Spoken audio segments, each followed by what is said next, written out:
My goals for caring for patients with advanced PV are really to help them live the best life that they can for as long as they can, getting to know the patient and understanding what they might want to achieve either in the short term or in the long term, and then trying to make that possible.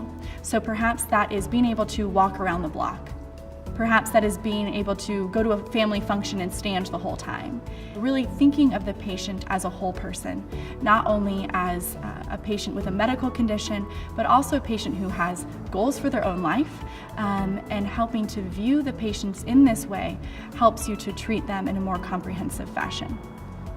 There are a variety of things patients with advanced PV can do to improve their overall well-being, and I think that the biggest factor is keeping their activities that they did even before their diagnosis. So if that means doing certain hobbies or spending time with family and friends, I think that's very important to continue to do that.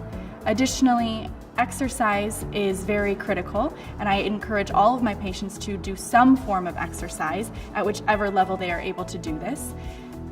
The number one symptom of patients with polycythemia vera that's reported is fatigue, and actually exercise can really help mitigate this fatigue, even though it seems counterintuitive.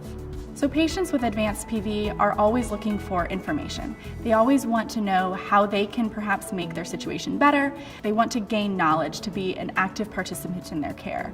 And oftentimes our patients go to the internet. It's easily accessible, it's right in front of their face, and Dr. Google will provide some information, but it may not be accurate.